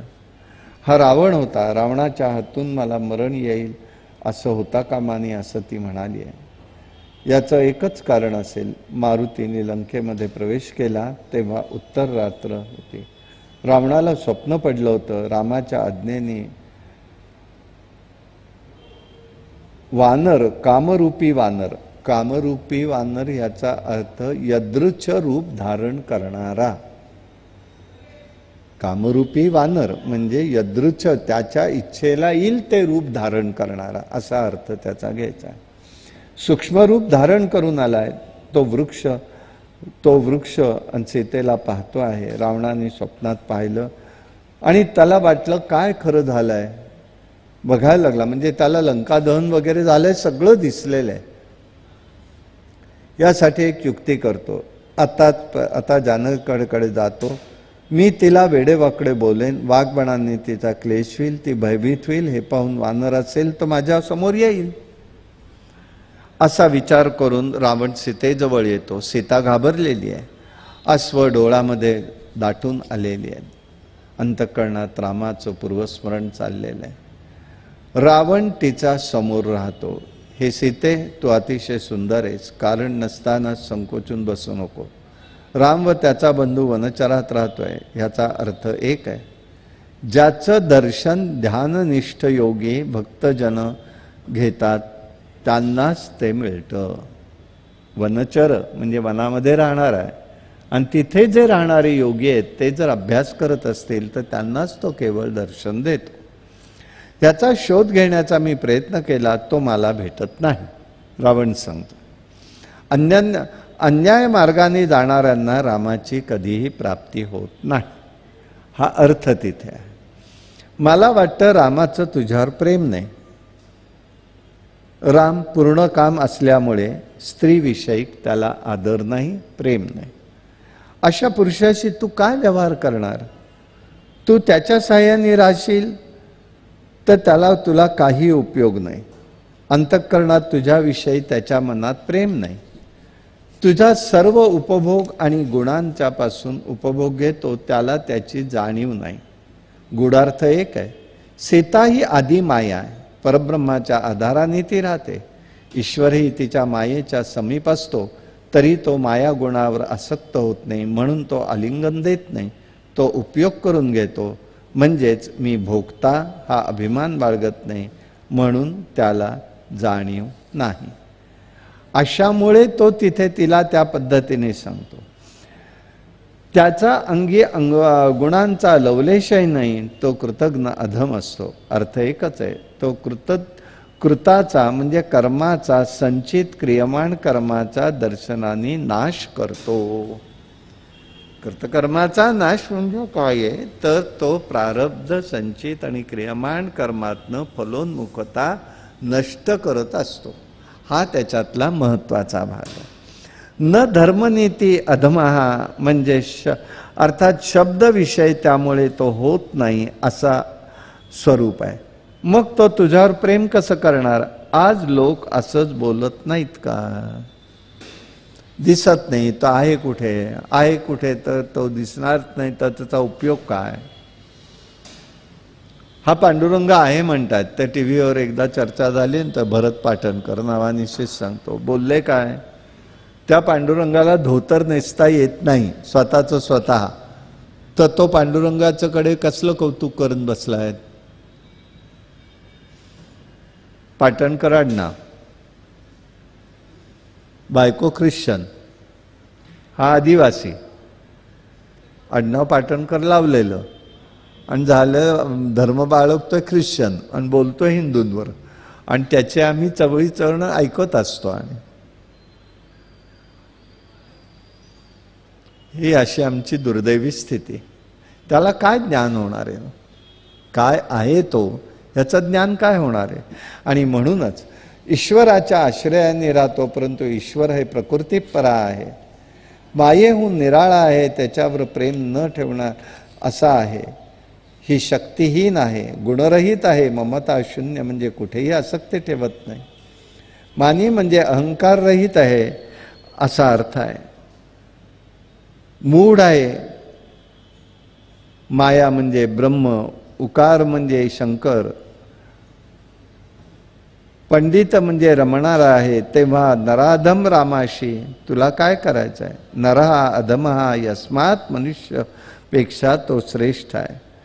मी श्रेष्ठ आहे, मी तुझ्या ठिकाणी आसक्त आहे, माझा स्वीकार कर. मी दैत्य राजा आहे, गंधर्व आहे, यक्ष गंधर्व किन्नर या सगळे माझे सेवक आहेत. सीता दुःख करते, राम निंदा ऐकू शकत नाही, कानावरती हात ठेवले, शेवटी एकच गवताची काडीमध्ये घेऊन बोलू लागली. स्त्रियांना परपुरुषाशी प्रसंग आला तर मध्यस्थ म्हणजे काही ठेवून बोलावं. समक्ष म्हणून बोलू नये. समानतेचे अधिकार अशा रीतीने येत नसतात. अदृष्ट शक्ती ही असते, बुरी नजर असते, सत्वशीलापर्यंत पोचू शकत नाही.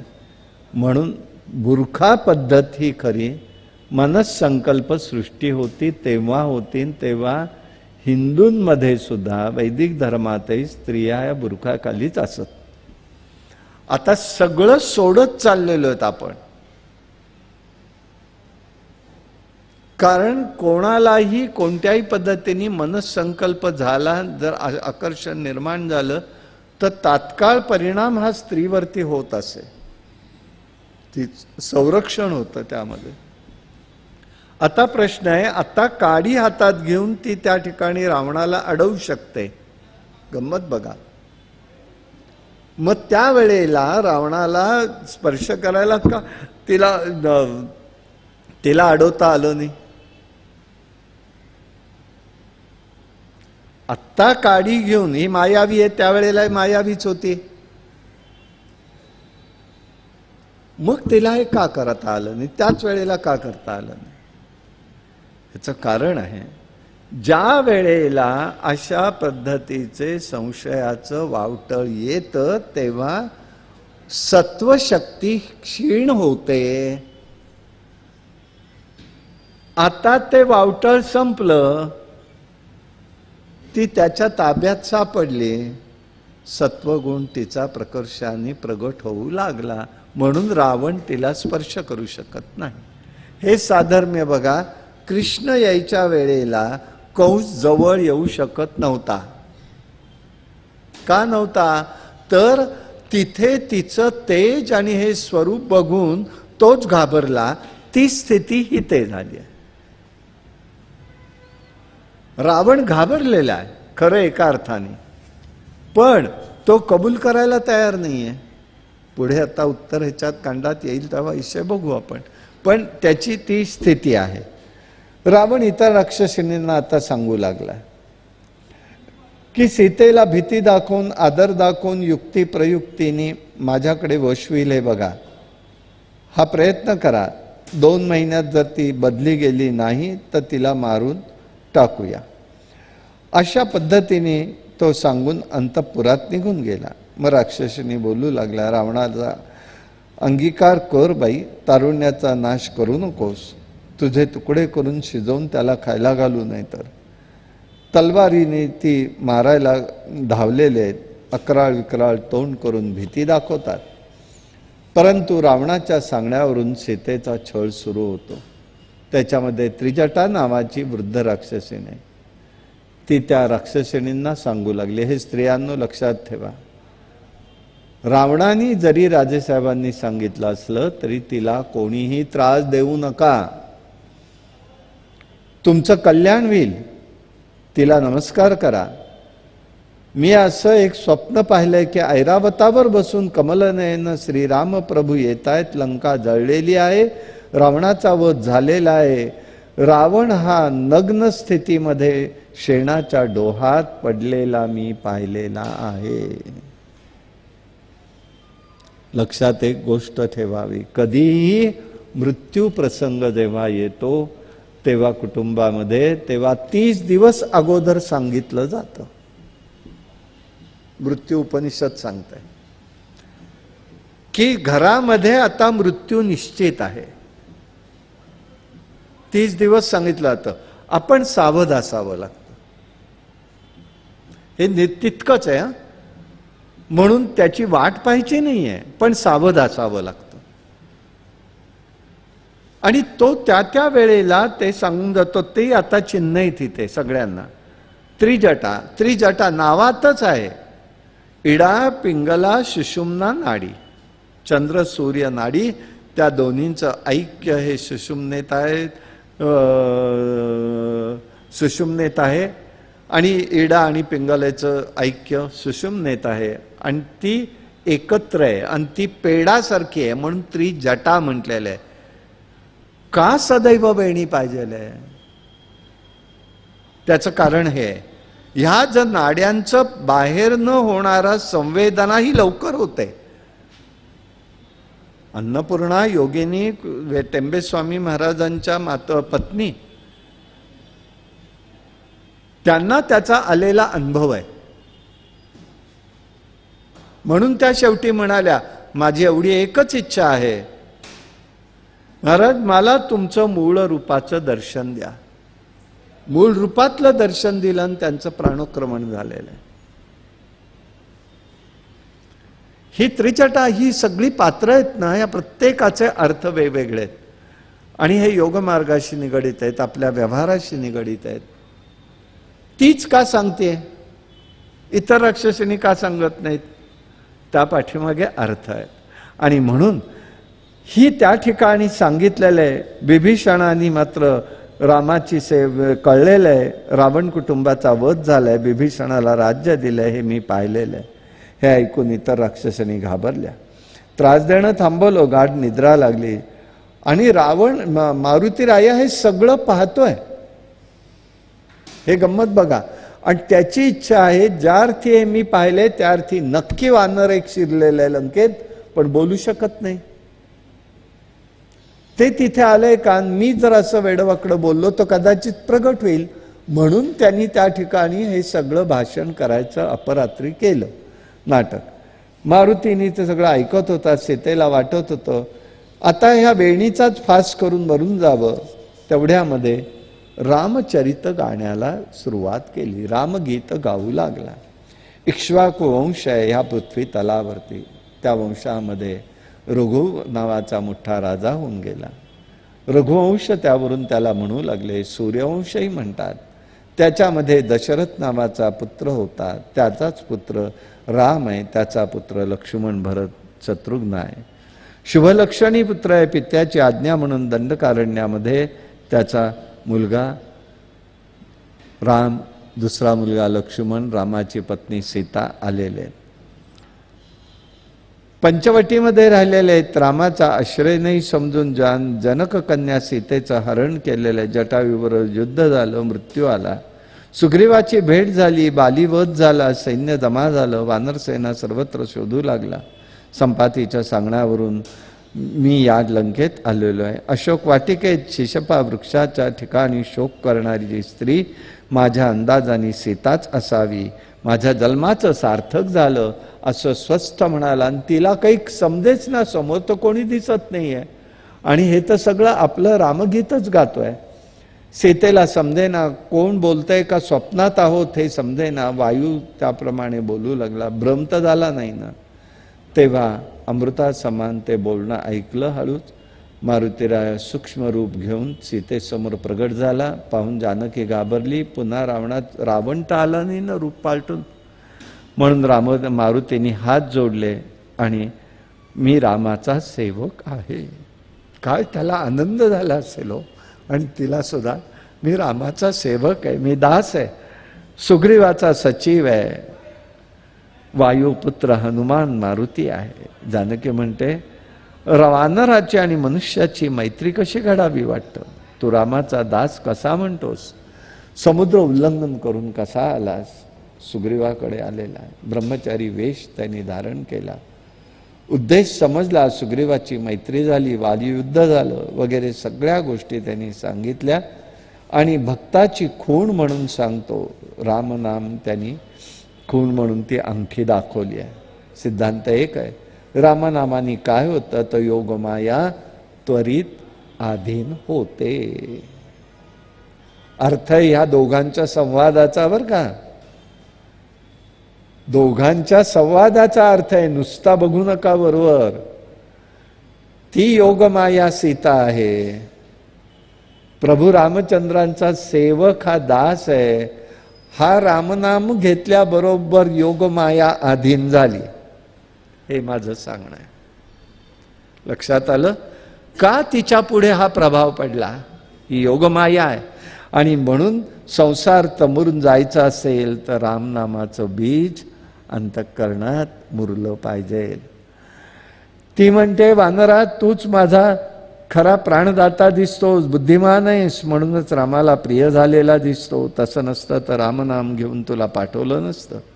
मला दया कर आणि माझे माझं रक्षण करायला सांग. तो म्हणाला मी आत्ताच घेऊन जातो. त्या म्हणाले मी तशी येणार नाही, त्यांनी येऊ देत, रावणाचा वध करू देत आणि मला घेऊन जाऊ दे. आम्ही लवकरच येऊ सांगितलं, म्हणून त्यांनी त्यावेळेला ती खूण दिलेली सांगितली. हे पाहिल्याबरोबर त्यांनी आपल्या मस्तकातला ही चुडामणी काढून तिला दिला. या दोन्हीचे अर्थ मी सांगितले, आता तिकडे वेळ मी घेत नाही. चित्रकूट पर्वतावरती राम नाम घेत बसले असताना मांडीवरती मणी दिला, म्हणजे कोणतं खूण सांगितली ही सांगतो. चित्रकूट पर्वतावरती असताना राम एकांतात बसले असताना माझ्या मांडीवरती मस्तक ठेवलं होतं. त्यावेळा एक कावळ्याच्या रूपाने इंद्रपुत्र आला. त्यांनी माझा पायाचा अंगठा लाल चुटूक असा बघितला आणि त्या ठिकाणी चोचेने त्याच्यावरती प्रहार केला. मी मात्र कणभर सुद्धा हल्ले नाही, कारण रामांची झोप मोडायला नको म्हणून. परंतु पायातनं रक्त वाहू लागलं. ते रक्त रामाच्या शरीराला लागलं आणि ते शरीराला लागल्यावरती रामाला जाग आली आणि त्यामुळे त्या ठिकाणी रामाला पाहिलं तर हा कावळा रामाने उठलेला पाहिल्याबरोबर पळून जाऊ लागला.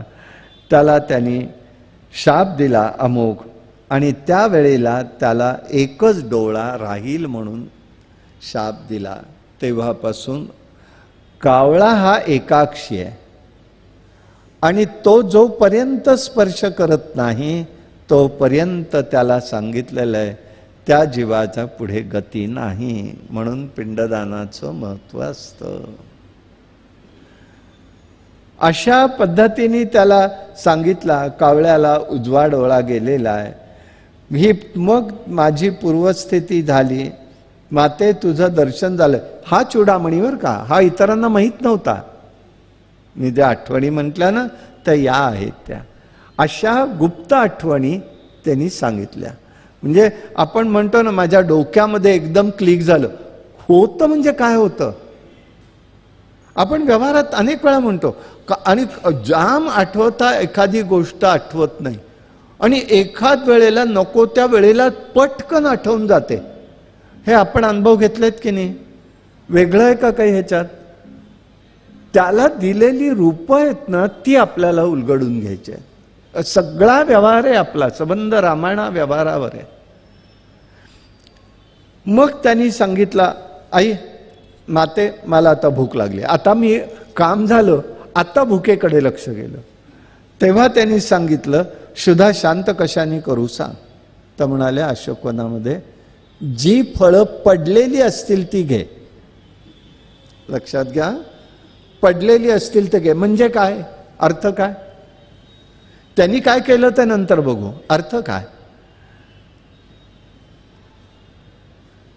अर्थ असा आहे त्याचा की ज्या लोकांनी कृष्णार्पण रामार्पण म्हणून जे जी कर्म केलेली आहेत तीच फळं तेवढी तू घे, अन्यथा घेऊ नकोस, कशाला हात लावू नको. मारुतीराया आणि पुढचे आहेत ना, ते म्हणाले ठीक आहे. जाऊन त्यांनी गदा गदा झाडं हलवली, पडलेली फळं खाल्ली. हे त्याची युक्ती की विध्वंस करायचा आहे, पण मी माझ्या मनाने केला नाही, पण मी फळं खाण्यासाठी पाडली, मी विध्वंस करायचा म्हणून केला नाही. उद्देश काय आहे? हे सगळं कसं असतं हे लक्षात घ्यायचं आहे. त्यांनी त्याप्रमाणे केलं. रावणाला वृत्तांत गेलेला आहे. त्यांनी 10 लक्ष सेवक पाठवले. मारुतीला मारायचं म्हणून पाठवलं. कर्मण्ये वाधिकारस्ते महाफलेषु कदाचन ही फळं खायला सांगितलेली होते. अशा प्रकाराने गेला. पण जाताना मध्ये मात्र तो एकदा रामाचं नाव त्याच्या कानावरती आलं. त्या महालात गेला तर तिथे बिभीषण रावणाचा भाऊ एक बसलेला होता. आपल्या पत्नीबरोबर रामाचं जे काही त्याला नारदांकडनं कळालेलं वृत्तांत होता त्याप्रमाणे रामाचं चिंतन करत होता, म्हणून त्याच्या जवळ ते गेलेले आहेत. अशा पद्धतीचं एक स्वरूप त्यांनी त्या ठिकाणी व्यक्त केलं.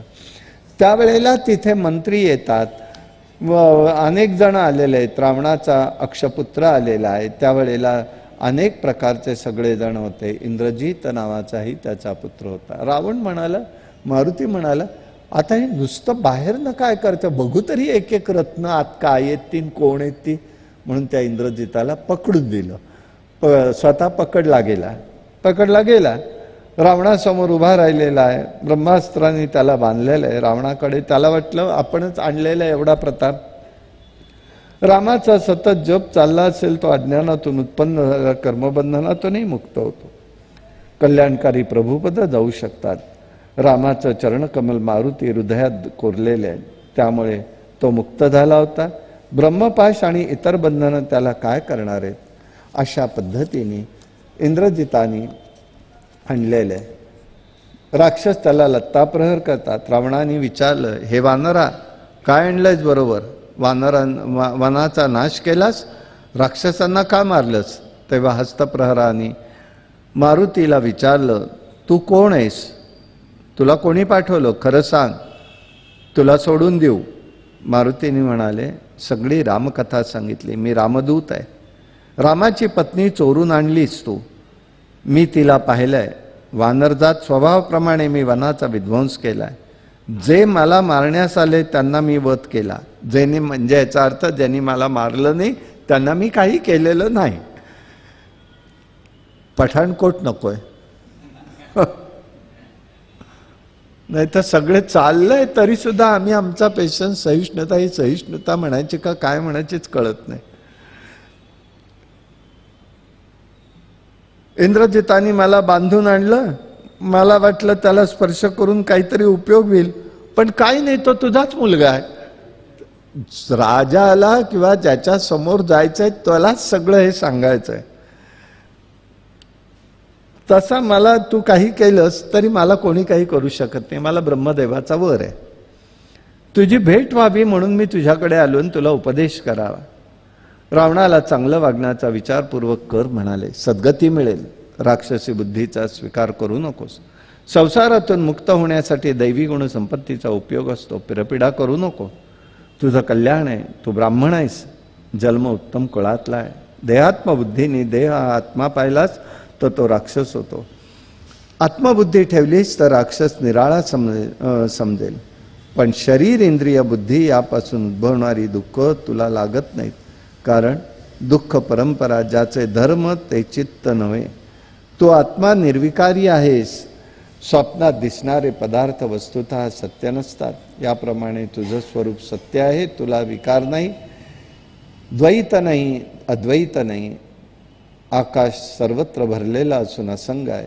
तसा असताना आत्मा आणि देह हा एक मानायचं, यातच दुःख आहे. मी चैतन्य आहे, मी अक्षर आहे, मी आनंदमय आहे, हे तू बघ. अहंकाराचा मन अहंकाराचा विकारात आहे, आत्म्याचा नव्हे. बुद्धी ही आत्मा नव्हे. हे विकार प्रकृतीपासून निर्माण होतात. तो हे जाणतो, तो संसारातून मुक्त होतो. मोक्षाचं साधन तुला सांगतो, लक्षात घे. विष्णूची भक्ती चित्ताला शुद्ध करणारे उत्तम साधन आहे. विष्णू भक्ती कशी करायची असेल तर चित्त शुद्ध होऊन केलीच तर निर्मल ज्ञान प्राप्त होतं. ज्ञानापासून परमशुद्धी असा तत्वानुभव प्राप्त होतो. रामाची भक्ती कर. साक्षात राम विष्णू आहे, हे सर्व व्यापी आहे. भक्तजन शरणांगताचं प्रेम आहे. रामाविषयी द्वेषभाव सोड. सीतेला परत पाठव, सोडून दे. राम परमात्मा सर्वांच्या हृदयात राहणार आहे. संसार समुद्र पार करण्यासाठी भावना ठेव. अज्ञानाने मोक्ष मिळणार नाही. हे ऐकून राम भडकला. हे रावणा, वानरा, तू धिटाईने बोलतोयस. तो राम काय आहे? वनचर आहे, सुग्रीव वनचर आहे. व्यर्थ बडबड करू नको. थांब, मी तुला मारून टाकतो. त्यावेळेला अधमा कोट्यावधी रावण जरी आले तरी राम आणि रामदूताला कोणी मारू शकत नाही. अरे याला धरा आणि मारून टाका म्हणाले. त्यावेळेला विभीषण उठलाय. अरे रावणाचा वानराचा वध कधी करू नये, युक्तिवाद केलेला आहे. तुम्ही पराक्रमी आहात ही वार्ता रामाला जाऊन सांगणार कोण? आज तो दूत म्हणून आलाय, त्याला तू जर सोडून दिलंस, पाठवलंस, तरच तो वृत्त सांगेल की तुम्ही पराक्रमी आहात. मारलत तर पराक्रम कोण सांगणार? वानराला शिक्षा व्हावी असं काही करायचं असेल तर कर, पण मारू नको. रावणाला पटलं. वानरांना मानाची गोष्ट म्हणजे शेपूट असते. त्याला वस्त्र गुंडाळी आणि सांगितलं अग्नी लावा. राक्षसांनी शेपटीचा वस्त्र गुंडाळी, तागेच्या तागे गुंडाळे, अग्नी लावलेला आहे. त्याला बांधा म्हणाले. बांधा, चोर म्हणून नगरीतून फिरवा. मारुती म्हणाला बरं झालं, आयतच मला झालं, मला काही जाण्याचं कारण नाही.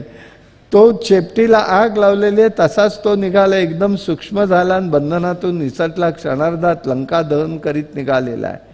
एकट्या बिभीषणाचं घर सोडून सबंध नगरी मारुतीने भक्ष केलेली आहे. वायुपुत्र हनुमान हा समुद्र किनाऱ्यावर येऊन शेपूट पाण्यामध्ये जाऊन त्यांनी बुडवलं. सीतेला सर्व वृत्तांत सांगितला, वायूला प्रार्थना केली. अग्नी आणि वायू याची मैत्री असल्यामुळे प्रार्थना केली. मारुतीला त्रास होऊ नये ही प्रार्थना सीतामाई करते. मारुती सीतेचा निरोप घेतला आणि लगेच ते त्या ठिकाणी निघालाय. तो रामाकडे जाण्यासाठी आज्ञा झाली. पुढे तो राम लक्ष्मण मी येईन आणि जानकीची जानकी म्हणाली तुझी भेट झाल्याने माझं दुःख मी विसरले, तू आता जा रामाला वार्ता सांग. मारुती हे देवी, आत्ताच मी तुम्हाला खांद्यावर बसून नेतो म्हणाला, पण सीता म्हणते रावणाचा वध जाणं आवश्यक आहे. असं झालं नाही तर बरं नाही, रामाची कीर्ती दूषित होईल. मग मारुतीने ठीक आहे म्हणाला. आकाशमार्गाने मारुती निघाला. मारुती येत असलेला पाहून सर्वांना आनंद वाटला. अधांतरी असा हा येतोय हे पाहून आश्चर्य वाटलं. सीतेलाही आश्चर्य वाटलं. मारुती म्हणाला मी सीतामाईंना पाहिलं. हे म्हटल्याबरोबर सगळ्या वानरांच्या डोळ्यामध्ये अश्रुधारा झाल्या. लंका उपवनाचा नाश केला, लंकाचं दहन केलं, रावणाला भाषण करून त्याला उपदेश केला. आपण राम सुग्रीवाकडे जाणार, तोच त्या ठिकाणी वानरांनी सगळा आनंद व्यक्त केला. रावणाची राखीव असलेली बाग तिथे जाऊन त्यांनी आपली भरा सगळी फळं तोडली, फळं खाल्ली, आनंद. कारण प्रायवेशन होतं ना इतके दिवस, येईपर्यंत खाल्लं नव्हतं, खाऊन टाकलं. रक्षक घाबरला आणि सुग्रीवाकडे सांगायला गेला वानरांनी हे केलं. लगेच त्यांनी ओळखलं की सीतेचा शोध लागलाय. खाऊ देत म्हणाले. अहो इतर वेळे रागवता तुम्ही, खाऊ देत, वानरांना खायचं तेवढी फळं खाऊ देत. अशा पद्धतीने तो आनंद व्यक्त सगळ्यांनी केला. ठीक आहे म्हणाले, विरोध करू नका सांगितलं. मारुतींची आलेले मारुतींनी सगळ्यांना वंदन केलं. सीतेला भेटलो सांगितलं. शिशपा वृक्षाखाली आहे. राक्षसणींचा वेढा आहे, अन्नत्याग त्यांनी केलाय, कृश झालेले आहेत, मलिन वस्त्र आहे. मग त्यांनी सांगितलेला चूडामणी म्हणजे आठवण सांगितली. रामालाही ही गोष्ट कळाली की नक्कीच तो सीतेला भेटला. रामाने आनंदाने म्हणतोय देवांना दुष्कर असलेलं कार्य हे देवा तू केलंच मारुती. हनुमाना तुझ्या उपकाराची फेड कशी करणार हे समजत नाही.